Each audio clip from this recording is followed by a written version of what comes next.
আচ্ছা x square plus 10x plus 24 এই অঙ্কটা হচ্ছে কি হবে তোমাকে কি বলছে কোশ্চেনে বলছে যে x square plus 10x plus 24 কে দুইটি বর্গের বিয়োগফল রূপে প্রকাশ করো। তার মানে এইটা যে একটা উৎপাদক হিসাবে আছে দেওয়া, তাই না? একটা সমীকরণ দেওয়া আছে, সমীকরণটা হচ্ছে কি হবে তোমার দুইটি বর্গের বিয়োগফল রূপে প্রকাশ করো, সেটা বের করতে বলছে। কিন্তু দুইটি বর্গের বিয়োগফল রূপে প্রকাশ করতে গেলে অবশ্যই কি হবে, একটা হচ্ছে কি হবে a লাগবে বা হচ্ছে কি একটা b লাগবে, বা এই জায়গায় তুমি x ধরো বা হচ্ছে কি y ধরো, যাই ধরো কোনো সমস্যা নাই। অর্থাৎ দুইটি বর্গের বিয়োগফল রূপে প্রকাশ করার মানে কি হবে, তোমার ab সূত্র প্রয়োগ করা লাগবে। ab সূত্রটা কেন প্রয়োগ করা লাগবে এখানে দেখো বলছে যে দুইটি বর্গের বিয়োগফল রূপে প্রকাশ দুইটি বর্গের a স্কয়ার, এটা একটা বর্গ মাইনাস এখানে আর একটা স্কয়ার, দুইটা স্কয়ার, এই যে দুইটা স্কয়ার বর্গের স্কয়ার মানে কি বর্গ না, এই দুইটি বর্গের বিয়োগফল, বিয়োগফল মানে কি মাইনাস, বিয়োগফলকে প্রকাশ করা মানে এইটা কনভার্ট করা লাগবে, এই অংশটাকে এইটা কনভার্ট করা লাগবে। এখন কিভাবে আসলে সেটা নিয়ে আমরা আলোচনা করব। এখন দেখো তোমার এইটাকে যদি হচ্ছে কি হবে, এখানে যদি আমরা দুইটা মান বের করা লাগবে, একটা x এর মান একটা y এর মান, অথবা হচ্ছে কি হবে a অথবা b।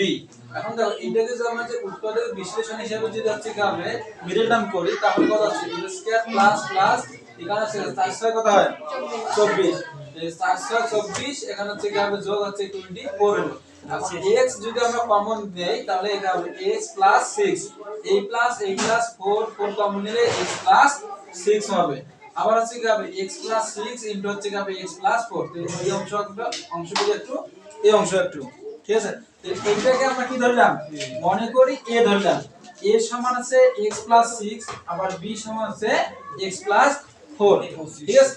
এবার আমরা জানি ab সমান হচ্ছে a b by 2 whole square minus a minus b by 2 whole square. তাহলে ab সূত্র প্রয়োগ হয়েছে, ঠিক আছে? a যে মানটা ধরছি ওই মানটা বসিয়ে দেব, b যে মানটা ধরছি ওই মানটা বসিয়ে দেব, বসিয়ে দেওয়ার পর যোগ বিয়োগ করব।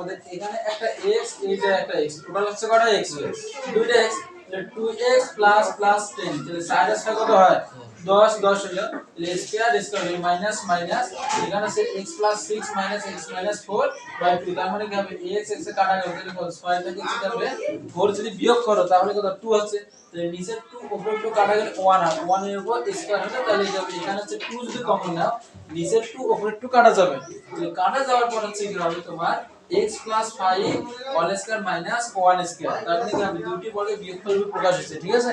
তাহলে এটাই হচ্ছে তোমার রাইট অ্যানসার, বুঝছো? হ্যাঁ তাহলে ঠিক আছে, এই পর্যন্ত থেকে হবে তুই নাও তো কোত্থেকে না করতে কোন লাইনটা x 5 whole square, x 5 whole square, তাই না? এই যে x 5 হোল স্কয়ার দেওয়া হলো, এই যে এখানে আছে এইটুকু তো বুঝছো, এখানে যা a প্লাস a বি হচ্ছে এখানে মান বসিয়ে দিই, মান বসিয়ে দেব, এই যে এখানে 2x 10 দেয়া আছে, এই যে 2x এখানে 2 যদি আমরা কমন নেই, এই যে আমরা যে 2 কমন নেই তাহলে কত হচ্ছে নিচে 2 উপর 2 কাটা যায় কি, এখানে 2 কমন এখানে 5 থাকছে, x 5 হোল স্কয়ার, তাহলে x 5 whole square minus whole square, এটা হচ্ছে তোমার অ্যানসার। এই বুঝছো মোরসালিন হ্যাঁ এলাই দেখি তো না কি আমি এত কম বুঝি লাগবে বুঝছি বাবু কোন দিন লাগবে এলা করিস